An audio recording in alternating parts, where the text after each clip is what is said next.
आज का हमारा टॉपिक है व्यवसाय अध्ययन का। ठीक है, व्यवसाय अध्ययन आपका जो तीसरा सब्जेक्ट है। इसमें अभी तक हम लोग अकाउंट्स का पढ़ चुके हैं कुछ चैप्टर्स और इकोनॉमिक्स का पढ़ चुके हैं कुछ चैप्टर्स। अब इसमें आज मैं फर्स्ट टाइम स्टार्ट कर रही हूँ व्यवसाय अध्ययन। ठीक, तो देखो व्यवसाय अध्ययन के सिलेबस में आप लोग देखेंगे जब, तो इसमें सबसे पहले क्या लिखा है, भारत में वाणिज्य या इतिहास, कि भारत में वाणिज्य का इतिहास कैसा है, कैसे स्टार्ट हुआ है वाणिज्य। ठीक है, तो देखिए इसमें वाणिज्य मीन्स होता क्या है। एक आपका पूरा उसका सब्जेक्ट का नाम है वाणिज्य। तो वाणिज्य मीन्स होता है जब आप, अगर मैं वस्तु को उत्पादन करके सिर्फ उसको बेचूं तो क्या कहलाएगा, विक्रय। लेकिन वहीं पर अगर मैं वस्तु को बनाने से लेके आपके उपभोक्ता तक पहुंचाऊं जब उसको, तो ये पूरी प्रक्रिया जिसमें शामिल होती है वो क्या कहलाता है, आपका वाणिज्य कहलाता है। ठीक है, तो इसी का इतिहास कैसे स्टार्ट हुआ है उसके बारे में सेटिस्फेक्शन भी आता है ना, क्या कस्टमर सेटिस्फेक्शन। हाँ, तो यही है ना कि आप जैसे मान लो इसमें क्या करोगे, पहले कि किस चीज का मार्केट में डिमांड है, इसको पहले आप देखोगे, उसके बाद उसका उत्पादन करोगे, पैकेजिंग वगैरह करोगे, उसका सब चीज क्या बोलते ट्रांसपोर्टेशन करोगे। ठीक है, तो उसके बाद क्या पहुंचेगा, उपभोक्ता तक पहुंचेगा। उपभोक्ता तक पहुंचने के बाद भी कि उपभोक्ता कितना सेटिस्फाई है, जैसे रेटिंग देखे ना आप लोग ऑनलाइन शॉपिंग करते हैं तो उसमें रेटिंग देने के लिए बोलते हैं, ये क्या होता है, उपभोक्ता को सेटिस्फेक्शन कितना हुआ ये पूछते हैं उससे, ताकि क्या फीडबैक मिल सके, ताकि अगर कुछ कमी है तो आप उसको दूर करो, ठीक, और अच्छा है तो और अच्छे से बना पाओ। तो इसके लिए हम ये इसी में वाणिज्य में क्या होगा, ये सब चीज जितनी भी क्रियाएं हैं वो शामिल होंगी। ठीक है, तो देखो इसमें आपका नेक्स्ट अगला टॉपिक है इसमें का, देखो वाणिज्य का इतिहास। ठीक है, वाणिज्य का इतिहास कैसे स्टार्ट हुआ है।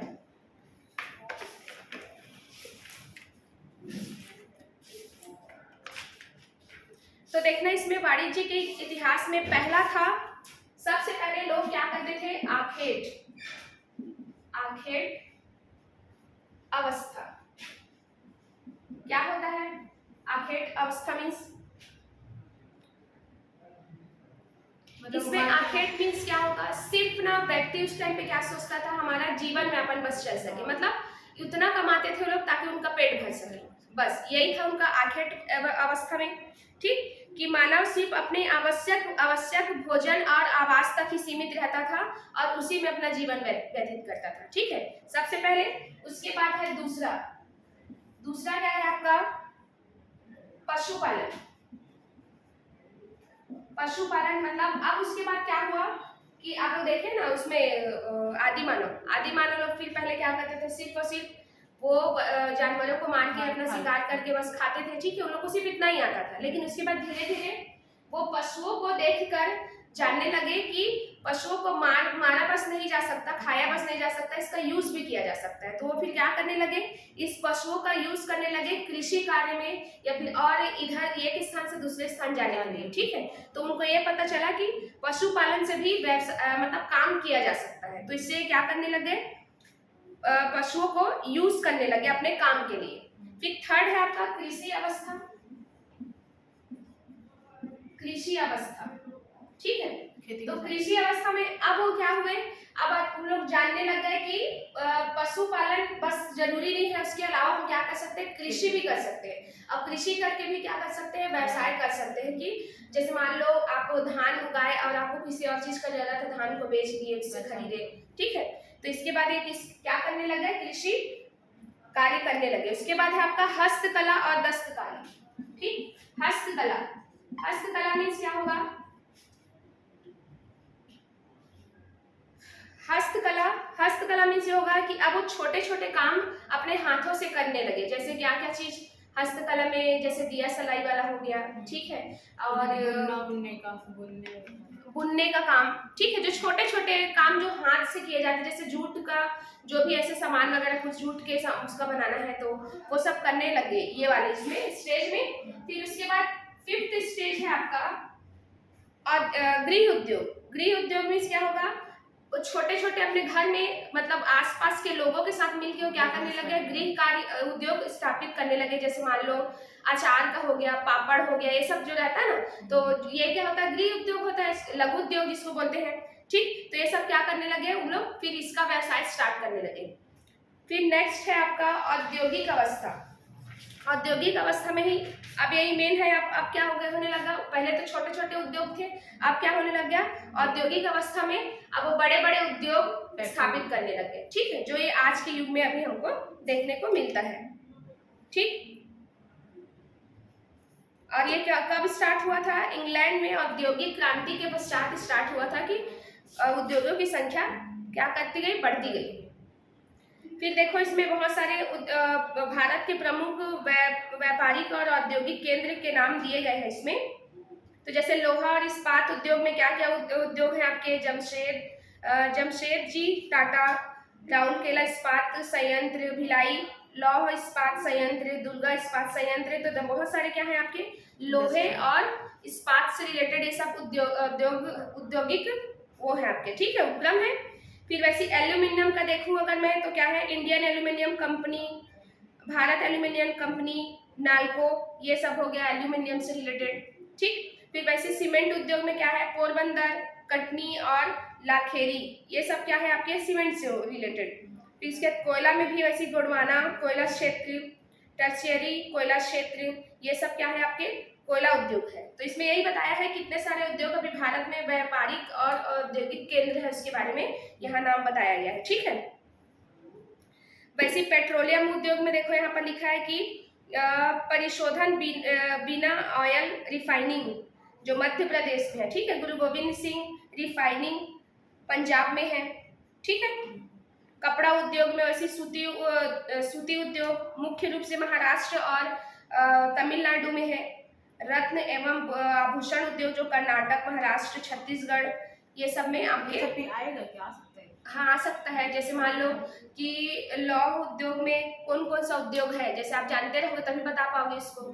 ठीक है, या फिर कहाँ पर है ये वाला लौह उद्योग है, वो जगह कौन सा है, उसके बारे में पूछ सकता है। तो इस चीज के लिए रेडी रहना है। ठीक है, फिर चीनी उद्योग में भी आपका चीनी उद्योग में प्रथम पिछले बार चीनी वाला, हाँ, तो ये महाराष्ट्र सबसे प्रथम स्थान पर है, वहाँ सबसे ज्यादा गन्ने की खेती वो रहता है ना, तो उसमें रहता है। ठीक है,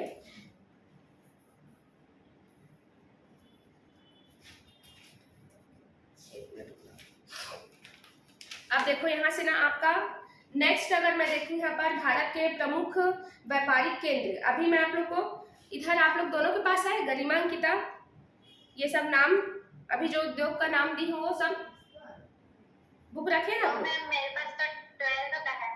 तो है उसमें? नहीं 12th में नहीं है ये, मैं आपको इसको ना ग्रुप में भेजूंगी, एक बार बस ना मैं एक मैसेज कर देना। ठीक है, मैं इससे पहले भी वो क्या चीज को भेजूंगी बोली थी, डिफरेंस को भूल गई हूँ मैं, एक बार मैसेज कर देना, फिर उसके अंदर भेज दूंगी इसको भी और इसको भी।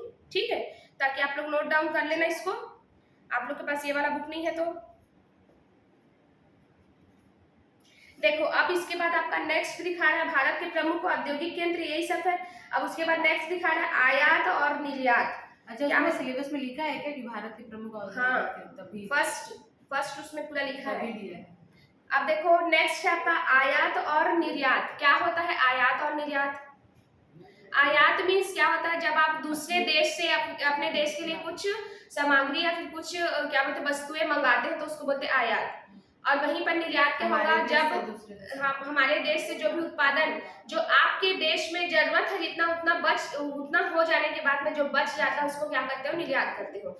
वैसे दूसरे देश वैसे सेम करते हैं, अपने देश में जितना जरूरत है उसको बनाए, उसके बाद बच गया तो दूसरे जगह को निर्यात करें, तो हमारे लिए आयात हुआ वो। ठीक है, तो यही होता है आयात और निर्यात।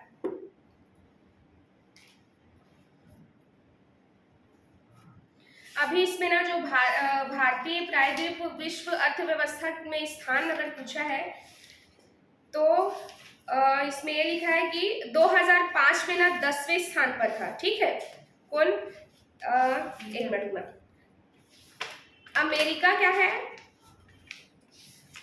हाँ, अमेरिका का स्थान कितना है, तीसरा, जो कि चीन के बाद है, मतलब चीन का दूसरा स्थान है। ठीक है, उसके बाद क्या लिखा है कि वर्ष 2005 में यह 10वें स्थान पर थी। संयुक्त राष्ट्र सांख्यिकी प्रभाग के अनुसार 2013 के आधार पर घरेलू उत्पाद के अनुसार भारत की रैंकिंग कितना है, 10 और प्रति व्यक्ति सकल आय के आधार पर भारत विश्व में 161वें स्थान पर है। ठीक क्या है, चीज में?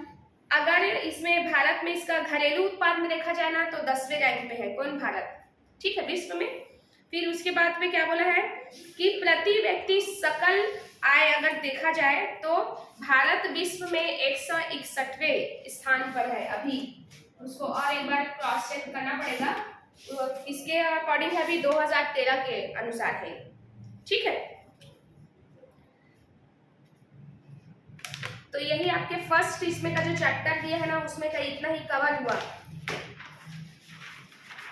फिर देखो नेक्स्ट में क्या लिखा है कि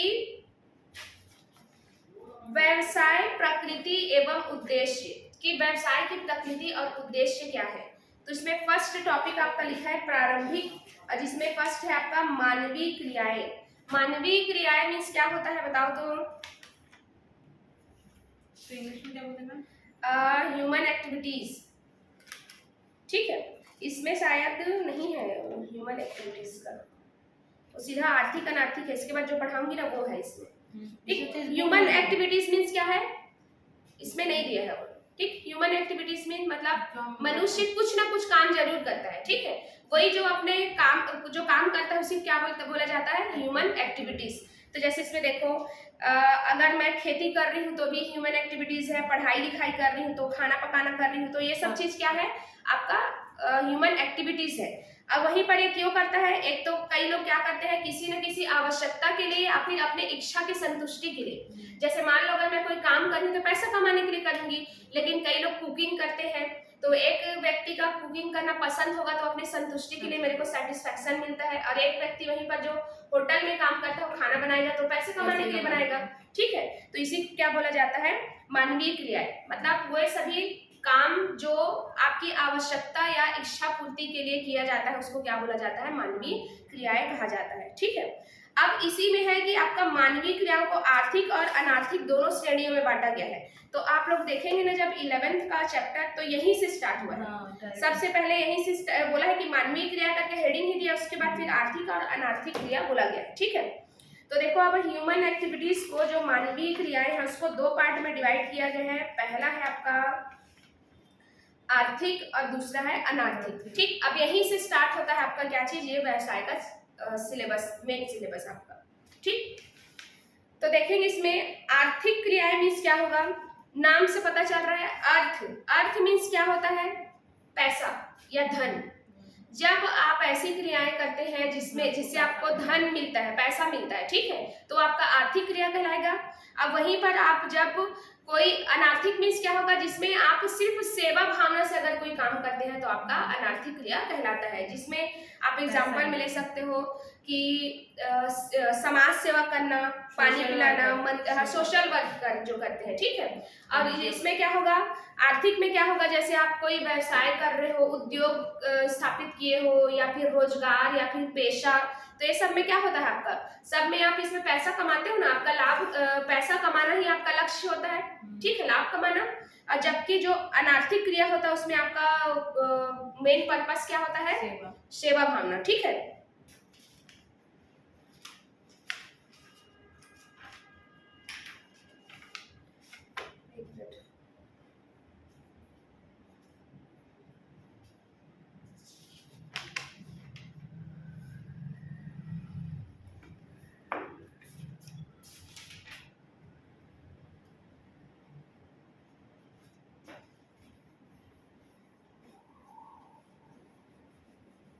चलो इसमें देखो आप पहला मैं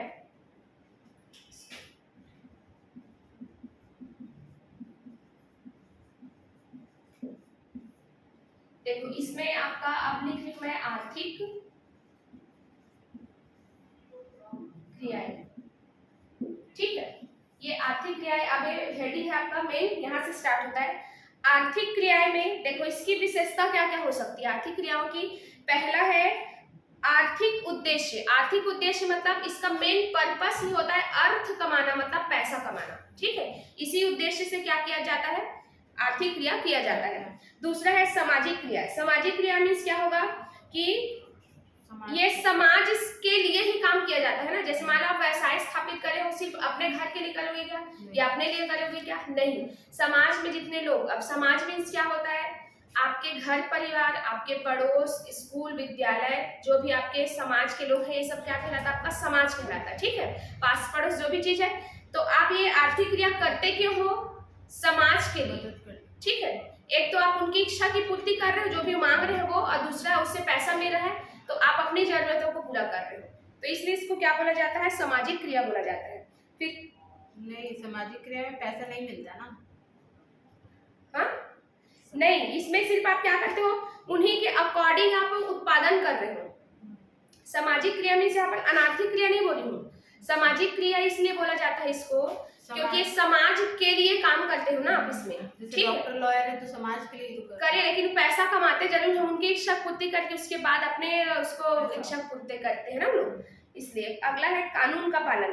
तो जो आर्थिक क्रिया होता है ना, तो इसमें जितने भी रूल रेगुलेशन होते हैं कानून के, जो व्यवसाय पेशा हो गया या फिर रोजगार हो गया, सबके लिए रूल्स बने रहते हैं ना, उसको फॉलो करके ही आप क्या कर सकते हो, इसमें आर्थिक क्रिया कर सकते हो। तो 3 पॉइंट था। पहला है आपका आर्थिक उद्देश्य, दूसरा है आपका सामाजिक क्रिया, तीसरा है आपका कानून का पालन। इसके द्वारा ही आर्थिक क्रिया किया जा सकता है। फिर नेक्स्ट देखो, यहाँ पर है आपका, अब इसमें क्या क्या बोल सकते हो आप, इसमें क्या क्या चीज आता है? पेशा, रोजगार, पेशा, रोजगार और व्यवसाय। ठीक है, ये 3 चीज आप बोल सकते हो, और बहुत सारी है, इसका भी आगे पढ़ाऊंगी। अब आता है आपका अनार्थिक क्रियाएं। अब अनार्थिक मीन्स क्या होगा? अब यहाँ पर आपका पर्पस क्या होगा? सेवा भावना। ठीक है, आप यहाँ पर आप कोई पैसा कमाने के उद्देश्य से काम नहीं करोगे, आप सिर्फ क्या करोगे? दूसरे की सेवा करने के लिए करोगे। जैसे इसमें क्या क्या आएगा? समाज सेवा, ठीक है, पानी पिलाना, प्याऊ लगाना, मंदिरों में सेवा प्रदान करना, तो ये सब क्या? हाँ, फ्री में, जैसे फूड वगैरह हो गया फ्री में, वो सब भी दे रहे हो आप, तो भी क्या होगा? सेवा भावना। चेकअप भी फ्री में देते हैं। हाँ, मेडिकल चेकअप वगैरह भी अगर आप फ्री में दे रहे हो तो आपका अनार्थिक क्रिया में इसमें आएगा। ठीक है, अब इसको क्या बोला जाता है? एक आर्थिकेतर क्रिया भी बोला जाता है। ठीक है, इसमें नाम है तो कभी कभी पूछ लेता है कि ये क्या होता है? आर्थिकेतर क्रिया, जिसको नॉन इकोनॉमिक एक्टिविटीज इसका दूसरा नाम है।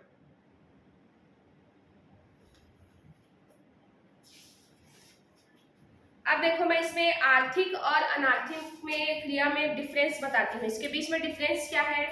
अगर मैं आशय से बोलूं तो जो आर्थिक क्रियाएं होती है क्या होता है? उसका मेन उद्देश्य क्या होता है? आय या फिर पैसा अर्जित करना। ठीक है, और दूसरा अनार्थिक में देखूं तो क्या होगा?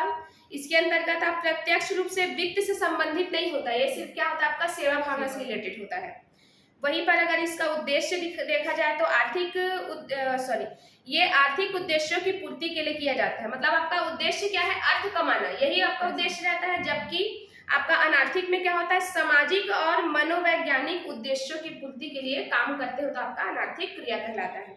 ठीक, फिर इसके बाद अगर लाभ देखा जाए तो इसमें लाभ क्या होता है? आर्थिक क्रिया करने पे, आर्थिक क्रिया करने पे धन और संपत्ति बढ़ती है, और जबकि अनार्थिक क्रिया में क्या होता है? संतुष्टि और प्रसन्नता बढ़ती है। ठीक है, जैसे आप किसी की हेल्प करें तो इससे क्या होता है? एक सेटिस्फेक्शन मिलता है, अरे मैं कुछ अच्छा करी हूँ करके। ठीक है, फिर नेक्स्ट है आपका अपेक्षा।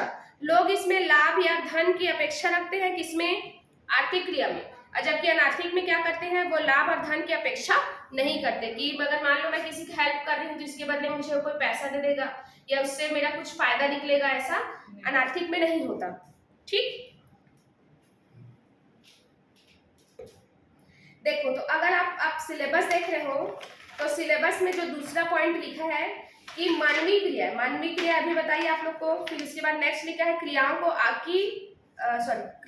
आर्थिक और अनार्थिक श्रेणी में रखने के आधार। तो इसमें आर्थिक और अनार्थिक उसमें बांटा गया था। ठीक है, मानवीय क्रियाओं को। फिर नेक्स्ट है आपका मानवीय क्रियाओं का वर्गीकरण, इसी में यही बताया हो, आर्थिक और अनार्थिक। उसके बाद नेक्स्ट क्या लिखा है? आर्थिक और अनार्थिक क्रियाओं में अंतर, अभी बताइए अंतर। ठीक, तो यहाँ तक कवर हुआ अंकिता और गरिमा? Yes ma'am. ठीक है, इसमें देखो आप लोग के बुक में भी दिया है, 11th की बुक में अंतर दिया हुआ था ना। अब यहाँ से मेन स्टार्ट होता है आपका आर्थिक क्रियाओं से कि व्यवसाय वगैरह ये सब चीज अब यहाँ से स्टार्ट होगा। ठीक, तो 11th के बुक में ज्यादा अच्छे से दिया है, डिटेल में दिया है। ठीक है, तो मैं इसी को बताती हूँ कि आर्थिक क्रियाओं को देखो आप मेन अगर मोटे तौर पे बांटा जाए तो मैं भी लिखी थी ना यहाँ पर, वही सेम है इसमें। मोटे तौर पे अगर मैं बांटूं इसको तो व्यवसाय, सबसे पहले आएगा आपका व्यवसाय, दूसरा आएगा आपका पेशा, तीसरा आएगा आपका नियोजन या फिर रोजगार। ठीक है, ये मेन रूप से किसको आर्थिक क्रियाओं को का मेन हेडिंग अगर बोला जाए इसके प्रकार मेन क्या है, व्यवसाय, दूसरा है पेशा, तीसरा है नियोजन और रोजगार। जिसमें अब व्यवसाय में क्या क्या चीज आता है ये सब चीज आप जानते हैं, उद्योग, ठीक, व्यापार, ये सब अलग अलग होता है। हम देखते हैं तो लगता जरूर है सब एक ही टाइप का है, लेकिन थोड़ा थोड़ा माइनर डिफरेंस है सबके बीच में। और विनिमय, ठीक है, भंडारण, परिवहन, ठीक, बैंक और बीमा आदि। ठीक है, इसमें आएगा व्यवसाय के अंतर्गत। वैसे अगर मैं पेशा में देखूं, एक एक करके समझाती हूं, पहले लिख लूं 2 मिनट। डॉक्टर का हो गया, सीए, वकील, ठीक है, और सीए का हो गया, इंजीनियरिंग हो गया, निर्देशन हो गया, और आपका नाचन, गायन, ये सब इसमें आता है। ठीक, जैसे मान लो आपसे कोई पूछा कि गायन किस किस क्रिया के अंतर्गत आता है, तो आपके पेशा में आता है। क्यों? क्योंकि ये लोग अलग से इसका क्या किए जाते हैं, ट्रेनिंग लिए जाते हैं, उसके बाद फिर लोग काम करते हैं। ठीक है, फिर वैसी नियोजन, पहले जब हम लोग ना, मैं जब पढ़ती थी उस टाइम पे जो हम लोग को जो ये टीचर है उसको किस कैटेगरी में रखा जाता था, पेशे में रखा जाता था, लेकिन अब उसको नियोजन में रखा जाता है। ठीक है, तो देखो इसमें शिक्षक आएगा, क्योंकि इसमें भी सैलरी वैलरी दे रहे हैं ना। हाँ, प्रबंधक, और आपका क्लर्क हो गया, विक्रयकर्ता, विक्रय, फिर उसके बाद है आयुक्त सचिव, आयुक्त सचिव, ठीक, और आपका कर्मचारी। ठीक है, अब देखो इसमें अगर व्यवसाय में मैं देखूं, व्यवसाय के अंतर्गत क्या क्या चीज आता है। पहला है आपका उद्योग, व्यापार, विनिमय, परिवहन, भंडारण, बैंक, बीमा आदि। तो इसमें व्यवसाय में यहाँ पर क्या होगा, जैसे आप उद्योग कर रहे हो, किसी वस्तु का उत्पादन कर रहे हो, ठीक है, तो इसमें क्या होता है, ये सब चीज के लिए ना आपको अलग से पूंजी लगाने की जरूरत पड़ता है। ठीक है, आप अपने से पूंजी लगाओगे तभी इस काम को कर पाओगे। जैसे उद्योग की अभी अभी सबके बारे में डिटेल पढ़ाऊंगी, उद्योग व्यापार ये सब क्या है सबको पढ़ाऊंगी, अभी सिर्फ आप ऊपरी ऊपरी समझे कि इसमें क्या होता है, आप अपना पूंजी लगाते हो तभी इस काम को कर सकते हो। लेकिन दूसरा पेशा है, पेशा में क्या होगा, पेशे में व्यक्ति एक स्पेसिफिक पढ़ाई करके या फिर उसकी शिक्षण लेके या फिर प्रशिक्षण लेके इस क्वालिफिकेशन के बेस पे होगा। ठीक है, ये पहले क्वालिफाइड होगा तभी वो क्या बन पाएगा, जैसे एमबीबीएस का डिग्री लिया तभी डॉक्टर बन पाएगा, वकील के लिए एलएलबी कर लिए, लॉ किया तभी कर पाएगा, सीए के लिए, फिर निर्देशन, गायन, नाचन, इस सब चीज के लिए क्या करेगा, अलग से उसका क्या होता है पढ़ाई या फिर उसका ट्रेनिंग होता है, वो सबको लेगा तभी वो पेशे से संबंधित काम कर सकता है। ठीक है, अब ऐसे नेक्स्ट है आपका नियोजन या रोजगार। यहाँ पर नियोजन और रोजगार में यहाँ पर ये आएगा कि किसी दूसरे व्यक्ति के द्वारा उसको हायर किया जाता है। ठीक है, मतलब उसकी नियुक्ति की जाती है और उसके बदले में उसको क्या दिया जाता है, उसको वेतन दिया जाता है। ठीक है, कोई व्यक्ति उसको क्या करता है, चुन के लाता है, उसके बाद वो काम करता है और उसका जिम्मेदारी किसका होता है, सौंपने का काम करके जो नियोक्ता है उसका, नियोक्ता मीन्स जो उसको चूज करके अपॉइंट करके लाया है। ठीक है, वो सब काम को करके उसके प्रति क्या होगा, जिम्मेदार होगा। तो ये होता है आपका नियोजन। तो अगर पूछा जाए कि शिक्षक किसके अंतर्गत आता है तो आप पेशा नहीं बोलेंगे, नियोजन बोलेंगे। ठीक है,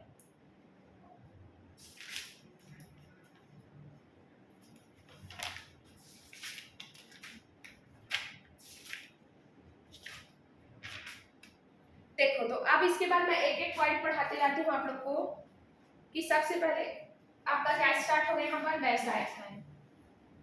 नोट डाउन कर रहे हैं ना अंकिता गरिमा आप लोग? ऐसे बुक में दिया हुआ है, अगर बुक होगा तो।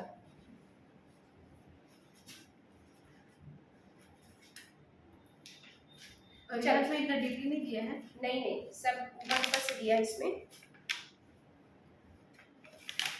हाँ लेकिन हर चीज को कवर किया है इसमें, हर एक एक पॉइंट जो लिखा है ना सब चीज को लिखा है इसमें। देखो सबसे पहले आपका मैं बताती हूँ व्यवसाय, ठीक है। व्यवसाय क्या होता है? व्यवसाय कि आप क्या करते हो इस व्यवसाय में शो होगा कि जब आप समाज के आवश्यकताओं की पूर्ति के लिए अगर लाभ कमाने के उद्देश्य से अगर आप कोई काम करते हैं तो आपका क्या कहलाता है? वो व्यवसाय कहलाता है, ठीक है। जैसे इसमें क्या लिखा है कि हाँ, लाभ प्राप्ति के उद्देश्य से वस्तु एवं सेवाओं का क्रय विक्रय, भंडारण, विज्ञापन, उत्पादन करना, ये सब क्या कहलाता है? व्यवसाय कहलाता है। जैसे आपको यहाँ पर लिखी थी ना व्यवसाय के अंतर्गत सबसे पहले उद्योग लिखी थी, फिर उसके बाद क्या लिखी थी? उद्योग के बाद में व्यापार, विनिमय, भंडारण, परिवहन, सब चीज लिखी थी ना। तो यही बोली ना कि व्यापार में क्या होता है? व्यवसाय में आप वस्तु के उत्पादन से लेके जो उपभोक्ता तक पहुंच गया सभी क्रियाओं को शामिल करते हैं उसमें। तो यही सब इसमें आएगा, ठीक है। व्यवसाय में कि आप इसमें क्या करें? सबसे पहले वस्तु का क्रय विक्रय करें। अब क्रय विक्रय क्यों कहलाता है? जब आप कोई वस्तु का उत्पादन करते हैं ना तो आप क्या करते हैं उसमें? सबसे पहले तो कच्चा माल क्रय करते हैं, ठीक है। उसके बाद उसको बनाए, उसके बाद उसका बनाने के बाद विक्रय करते हो, ठीक है। इसलिए क्रय और विक्रय दोनों लिखा रहता है। और वैसे ही उसके बाद क्या है? भंडारण। अब बनने के बाद उसको क्या करोगे? उसका स्टोरेज करोगे। फिर उसके बाद विज्ञापन, एडवर्टीजमेंट करोगे इसको कि हमारे ये प्रोडक्ट है, आप लोग एक बार ट्राई करके देखो। फिर उसके बाद क्या होगा? बीमा, बैंकिंग, मतलब आप बीमा का सुविधा दे रहे हो कि अगर कुछ हो गया तो उसमें इंश्योरेंस करा के दिए, और आप बैंकिंग का सुविधा दे रहे हो, ठीक है। तो ये सब क्या होता है? व्यवसाय में शामिल किया जाता है। अब देखो अगर व्यवसाय की विशेषता देखी जाए इसमें, तो व्यवसाय की विशेषता क्या हो सकता है? वस्तु या सेवाओं का हस्तांतरण हो। अगर मैं ये बोलूँ, अगर कोई सामान मैं बना ली और अपने पास रखी हूँ तो मैं इसको व्यवसाय नहीं बोल सकती जब तक वस्तु या सेवा का हस्तांतरण नहीं होगा। अब यहाँ पर वस्तु और सेवा क्यों लिखा है? पहला तो जो वस्तु जो बनाए आप जिसको देख सकते, छू सकते हो, ठीक है। जैसे मान लो कोई प्रोडक्ट बनाई, उसको बेची, तो ये वस्तु कहलाया। लेकिन सेवा क्या होगा? जब वो जाएगा कस्टमर के पास। सेवा में किसको काउंट करते हैं? सेवा में तो वो आएगा ना, डॉक्टर। हाँ, तो ये भी क्या होगा? ट्रांसफर हो रहा है ना आपका। तो इसमें वस्तु और सेवा दोनों चीज क्या होनी चाहिए? ट्रांसफर होनी चाहिए, हस्तांतरण होनी चाहिए। दूसरा उद्देश्य लाभार्जन, मतलब उसका मेन उद्देश्य होता है लाभ कमाना, इसलिए इसको क्या बोला जाता है? व्यवसाय बोला जाता है, ठीक। फिर उसके बाद तीसरा है आपका, देखो इसमें क्रियाओं में निरंतर एवं नियमितता। तो निरंतर एवं नियमितता कैसे होगा? क्या मैं व्यवसाय कर रही हूँ, एक ही बार थोड़ी बेचूंगी मैं? एक बार प्रोडक्ट बनाई हूँ, एक ही बार बेच दी, फिर काम खत्म, ऐसा तो नहीं होगा ना। मैं हमेशा, मेरा तो काम ही वही है ना, इसलिए तो व्यवसाय कर रही हूँ मैं इसका। तो क्या होगा? आप इस काम को हमेशा निरंतर और नियमित करते रहोगे। फिर अगला है प्रतिफल का आधार अनिश्चित या जोखिम होना। अब इसका जो प्रतिफल मिलेगा ना आपको, जरूरी नहीं आप कोई व्यवसाय कर रहे हो तो आपको अच्छा ही होगा, कभी कभी वो प्रॉफिट भी हो सकता है, कभी कभी लॉस भी हो सकता है। तो इससे क्या होता है? जो इसका रिजल्ट है वो क्या होता है? अनिश्चित होता है, जोखिम भरा होता है कि आपको कभी आपको अच्छा रिजल्ट भी मिल सकता है, कभी आपको बुरा रिजल्ट भी मिल सकता है। फिर अगला है वैधानिक हो। अब जो व्यवसाय के लिए मेन इसका उद्देश्य यही होता है व्यवसाय का, या फिर उसका जो विशेषता में बोल सकते हो कि वैधानिक होना चाहिए, मतलब कानून के द्वारा ये क्या होना चाहिए? लीगल होना चाहिए, ठीक।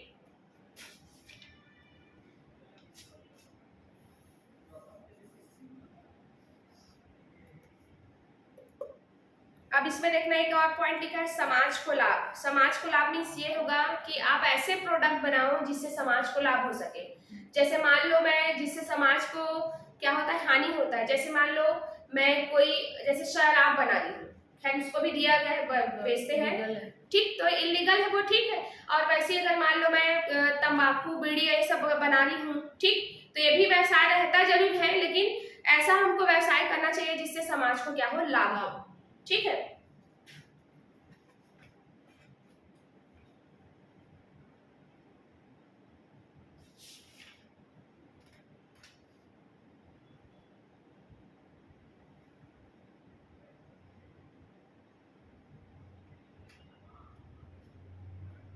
चलो इसके बाद देखो नेक्स्ट क्या लिखा है कि व्यवसाय को 3 पार्ट में डिवाइड किया गया है ना। पहला है आपका उद्योग, दूसरा वाणिज्य और तीसरा क्या है आपका पेशा।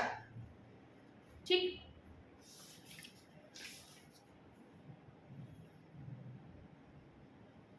तीनों का डिफरेंस बताएंगे। नहीं पहले इसको पढ़ा लेते तीनों को, तब तो डिफरेंस बता पाऊंगी ना।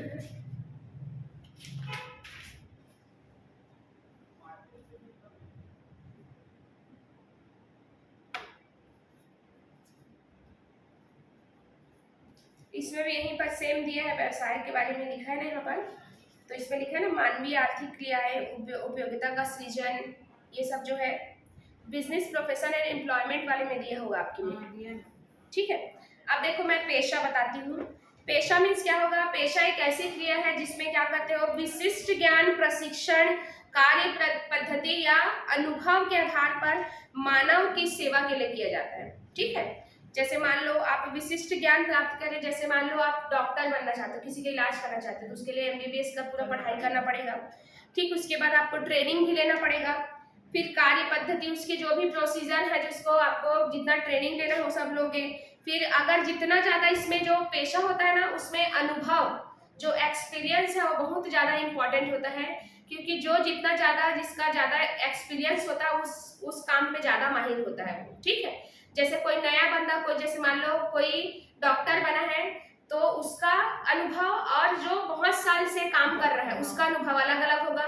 तो जितना टाइम बीतते जाता है उतना ज़्यादा पेशे में क्या होता है, वो जो पेशेवर व्यक्ति हो ज़्यादा क्या हो जाता है, उसमें माहिर हो जाता है उस काम को करने के लिए। ठीक, तो पेशे के लिए मेन आपके पास उसकी विशेषता क्या क्या हो सकती है। पहला है विशिष्ट ज्ञान का होना। ठीक, कि विशिष्ट ज्ञान मतलब क्या होगा, अगर आपको जैसे मान लो आपको डॉक्टर बनना चाहते हैं, तो आपको डॉक्टर को क्या होना चाहिए कि बीमारियों का लक्षण को देख के पता करें कि जैसे मान लो आप बताएं कि मुझे ये प्रॉब्लम है, तो उसको लक्षण पता होनी चाहिए कि किस बीमारी के क्या लक्षण होते हैं, तभी पर आप बता पाएगा ना दवाई वगैरह। अब ऐसे क्या होगा कि वकील जैसे बना है तो उसको क्या होना चाहिए, उसको कानून का ज्ञान होना चाहिए। ठीक, जैसे मान लो मुझे मेरा ये केस है, बोलूंगी अब मैं उसको कानून ही नहीं पढ़ी हूँ, लॉज वगैरह ही नहीं पढ़ी हूँ, तो इसका सॉल्यूशन कैसे बता पाऊंगी, उसको नहीं बता पाऊंगी ना। तो यही है कि उसको वकील को कानून का ज्ञान होना चाहिए, और जैसे डॉक्टर बनना है तो बीमारी के लक्षण प्लस उसका उपचार क्या होगा ये भी पता होना चाहिए उसको। ठीक, तभी पेशेवर व्यक्ति बन सकता है। दूसरा है सेवा भावना का तत्व। इसमें क्या रहता है, प्रथम सेवा, फिर द्वितीय क्या होगा, उसका लाभ कमाना होता है किसका, पेशेवर व्यक्ति का। पहले वो सेवा भावना से करता है उस काम को, उसके बाद लाभ कमाने के उद्देश्य से। फिर उसके बाद पेशेवर में क्या होना चाहिए, पेशेवर जो व्यक्ति उसको ईमानदार और नैतिकता का गुण होना चाहिए। जैसे मान लो अगर मैं ईमानदार नहीं हूँ, अगर मैं डॉक्टर हूँ और मान लो अगर मुझे पता नहीं है फिर भी मैं जबरदस्ती का कोई भी दवाई वगैरह लिख दी, तो इससे क्या होगा, सामने वाले इंसान को नुकसान होगा कि नहीं। ठीक है, तो उसके अंदर नैतिकता होनी चाहिए, ईमानदारी होनी चाहिए। ठीक है, अगर मैं आपको फीस दे रही हूँ तो उसका आप मेरे को इलाज करो, तो ये क्या होगा आपका ईमानदारी। फिर जो पेशेवर व्यक्ति होता है ज्ञान का प्रयोग करके मतलब ये एक मिनट, कि जो पेशेवर व्यक्ति है ना, जो उसको ज्ञान है उसको प्रयोग करने आना चाहिए। ऐसा नहीं है कि आप डॉक्टरी का पढ़ाई कर लिए और घर में बैठे हो। ठीक है, आप वकालत का पढ़ाई कर लिए उसके बाद घर में बैठे हो। ठीक, तो जो आप जो प्रशिक्षण या विशिष्ट ज्ञान लिए उसका यूज भी करना चाहिए आपको।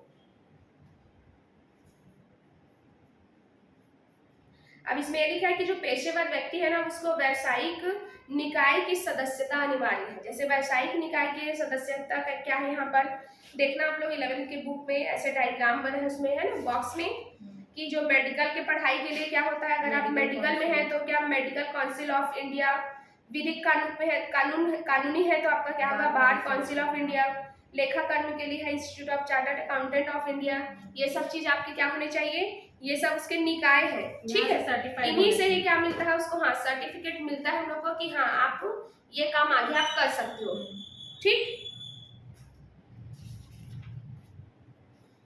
समझ में आया इधर अंकिता गरिमा? ओके, अब देखो नेक्स्ट आप लोग का लिखा है इसमें नियोजन या रोजगार।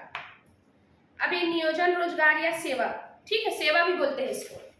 अभी क्या होगा नियोजन, रोजगार और सेवा में कि जब आप क्या होता है एक निश्चित समय के लिए पूर्व निर्धारित राशि, आपको एक टाइम पीरियड के लिए आपको पहले से पैसा फिक्स कर दिए जाएंगे कि आपको इतना सैलरी मिलेगा, वेतन मजदूरी के रूप में अगर कोई दिया जाता है तो इसको क्या बोला जाता है, इसको रोजगार, सेवा या फिर नियोजन बोला जाता है, ठीक, या फिर इसको नौकरी भी कहा जाता है, ठीक। इसमें क्या दिया जाता है, एक निश्चित प्रतिफल दिया जाता है व्यक्ति को काम करने के बदले।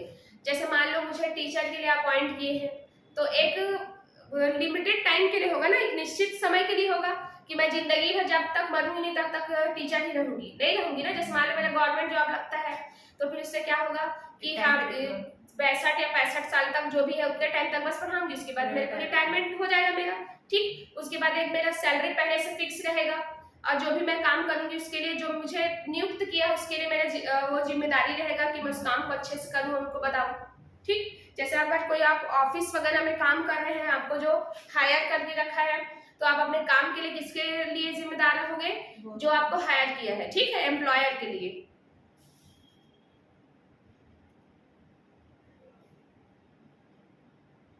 इसमें क्या क्या चीज आता है देखो, सरकारी कार्यालयों में काम करने वाले कर्मचारी, निगम, कंपनियों, बैंक, बीमा, निजी संगठन में काम करने वाले जो भी लोग हैं, ये सब इसमें आते हैं, ठीक है। तो ये सब क्या कहलाएंगे, आपके नियोजन या सेवा के अंतर्गत आएंगे। प्रबंधक, आपके सचिव, आयुक्त, लिपिक, चपरासी, टाइपिस्ट, निरीक्षक, शिक्षक आदि नाम से इसको पुकारा जाता है, ठीक है। और घरों में, दुकानों में काम करने वाले व्यक्ति लोग भी क्या कहलाते हैं, नियोजन के अंतर्गत आते हैं, ठीक है। जैसे मान लो मैं अपने घर में कोई सर्वेंट रखी हूँ तो ये भी क्या होगा, आपका नियोजन में ही आएगा।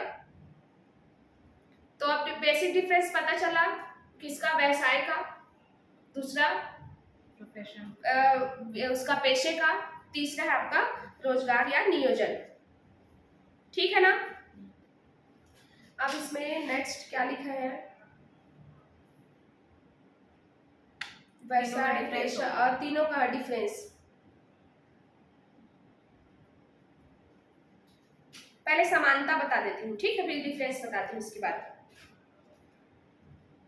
देखो व्यवसाय और पेशे में क्या क्या समानता होती है, ठीक। सिमिलैरिटी क्या क्या होगा, व्यवसाय और पेशा क्या है, दोनों आर्थिक क्रिया है कि नहीं, दोनों का उद्देश्य अर्थ कमाना ही है। दूसरा है दोनों का उद्देश्य लाभार्जन है, लाभार्जन मतलब लाभ अर्जन करना। फिर दूसरा है दोनों में क्या होता है, जोखिम की संभावना होती है कि नहीं, कि हो सकता है आपको जैसे कभी कभी एक मिनट, इसमें मैम सर्विस भी तो आएगा ना, उसमें भी तो आके हम लोग जॉब करते थे पैसे के लिए, हाँ। नहीं लेकिन सिर्फ सिलेबस में एक पूछा ना, दोनों के बीच में समानता क्या है। कभी कभी देखो इसमें जोखिम क्या हो सकता है, व्यवसाय में जोखिम क्या होगा, जैसे आपको कभी लाभ हो गया, प्रॉफिट हुआ, कभी लॉस हो गया। और जो पेशे में क्या क्या इसका जोखिम होगा, जैसे कभी कभी कई लोग फीस नहीं देते, ठीक, इलाज करवाते हैं तो इसका इलाज का दवाई वगैरह का उसका पैसा नहीं देते, तो ये भी क्या होता है, जोखिम होता है, लेकिन कम मात्रा में होता है इसमें। फिर क्योंकि ना इसमें जो नियोजन है ना, नियोजन उसमें एक भी जोखिम नहीं होता, क्योंकि कोई दूसरा हायर किया है आपको, जो भी जोखिम होगा उसका होगा। फिर अगला है आपका देखो, दोनों में के द्वारा मानवीय आवश्यकताओं की पूर्ति की जाती है, ठीक। जैसे आप व्यवसाय कर रहे हो तो उसके जो ग्राहक है उसी के हिसाब से आप क्या करोगे, उत्पादन वगैरह करोगे, उसी को ही सेटिस्फाई करोगे। और वैसे ही सेम पेशा में क्या होगा, जो आपके पेशेंट है या फिर जो आपके क्लाइंट है वो जब तक सेटिस्फाई नहीं हो तब तक कोई मतलब नहीं है। तो क्या है, जो मानवीय आवश्यकता है उसको पूर्ति किए तब उसका नाम आगे बढ़ पाएगा या फिर आगे चल पाएगा व्यवसाय। अगर वो मानवीय आवश्यकता को पूरा नहीं कर पाए तो कैसे आगे बढ़ पाएगा, ठीक। फिर अगला है, दोनों में अधिक लाभ प्राप्त करने हेतु कुछ प्रचार प्रसार करना आवश्यक है। जैसे मान लो मैं अगर कोई डॉक्टर हूँ, तो अगर मैं बनी डॉक्टर, उसके बाद लोग मेरे को जानते ही नहीं है तो क्या मतलब होगा, कैसे उसके आसपास के लोग बस आ पाएंगे। अगर मैं उसका प्रचार प्रसार नहीं करूंगी तो कैसे आएंगे मेरे पास, नहीं आएंगे ना। तो ये दोनों चीज के लिए, अगर मान लो मैं कोई नया प्रोडक्ट बनाई हूँ, अगर कोई व्यवसायी हूँ, नया प्रोडक्ट बनाई और उसका कोई प्रचार प्रसार नहीं करी तो लोगों को कैसे पता चलेगा, ग्राहकों को, कि ये इस प्रकार का प्रोडक्ट मार्केट में अवेलेबल है। ठीक, तो इसके लिए क्या करना पड़ता है, आपको प्रचार प्रसार करना पड़ता है, तभी आपके प्रोडक्ट बिक पाएंगे। ठीक, तो इसमें समानता पता चल गया व्यवसाय और पेशे में। आप देखना इसमें नेक्स्ट आपके सिलेबस में लिखा है व्यवसाय, पेशा, नियोजन, ये सब में क्या करना है, आपको अंतर बताना है।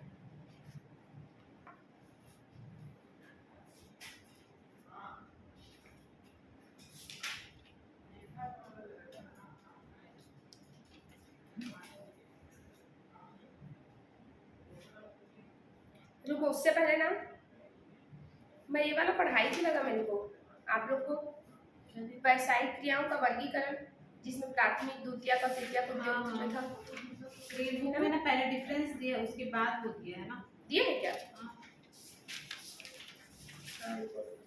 में दिया है क्लासिफिकेशन ऑफ बिजनेस एक्टिविटी। हाँ ठीक है, तो इसी की हम ये 11th की बुक के अकॉर्डिंग चलते हैं। ठीक है, आप देखो इनके बीच में डिफरेंस,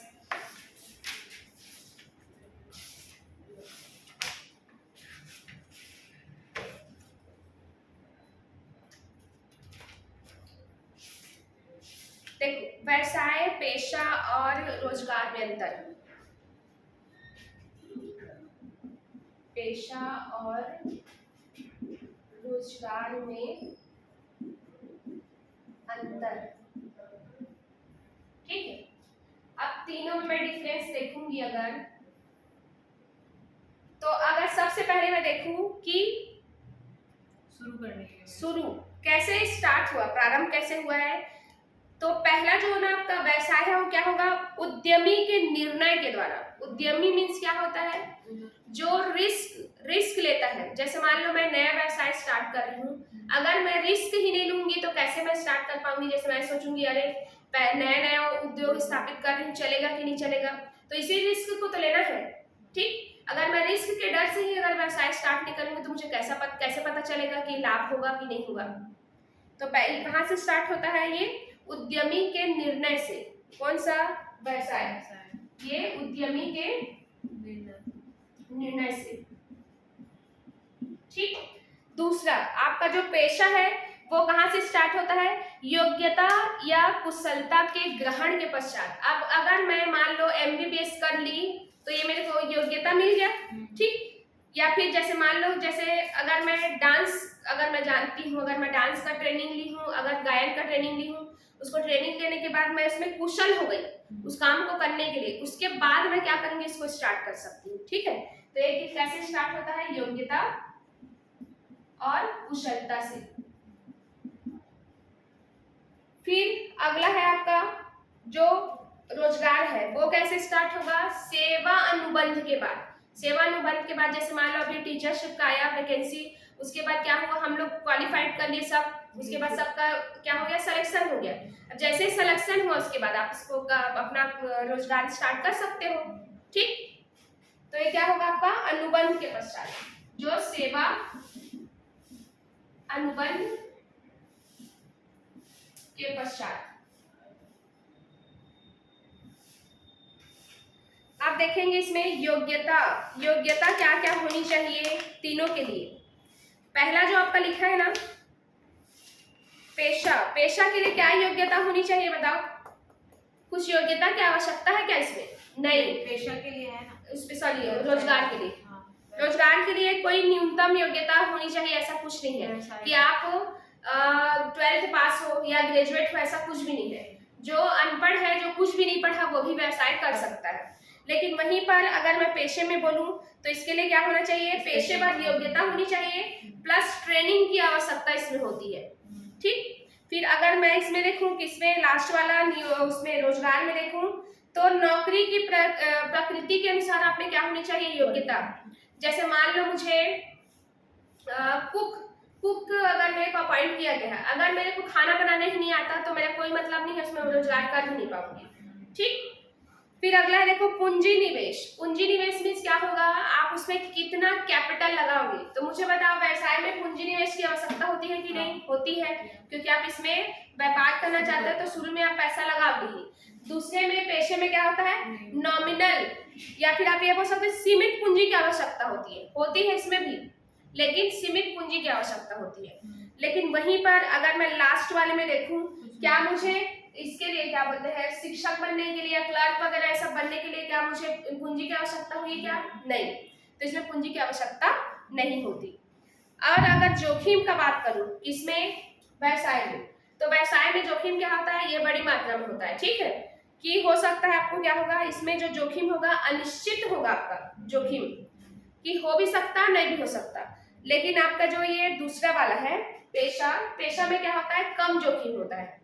ठीक, वही जोखिम बताइए कैसे, जैसे मान लो कोई फीस नहीं दिया थोड़ा। ठीक, अब उसके बाद लास्ट वाले में क्या होगा, उसमें कोई जोखिम नहीं होता, क्योंकि आपका कुछ पैसा फंसा ही नहीं है उसमें, आपको तो आपकी योग्यता के अनुसार वो काम मिला है। फिर अगला देखो इसका मुख्य उद्देश्य। पहले वाले का मुख्य उद्देश्य क्या होता है, लाभ कमाना।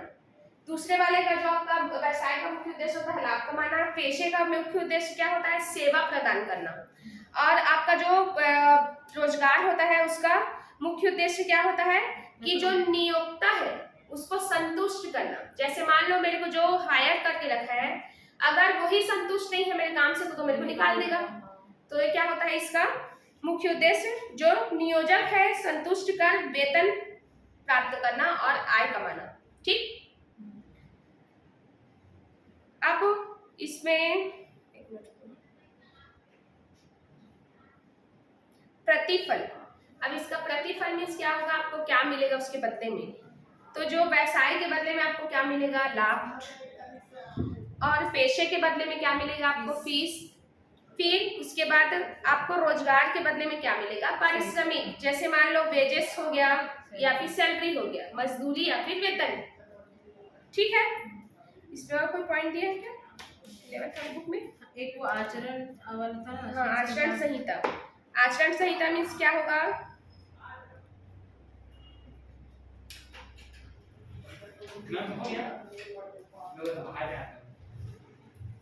ठीक है ना, हो गया, ठीक है सर।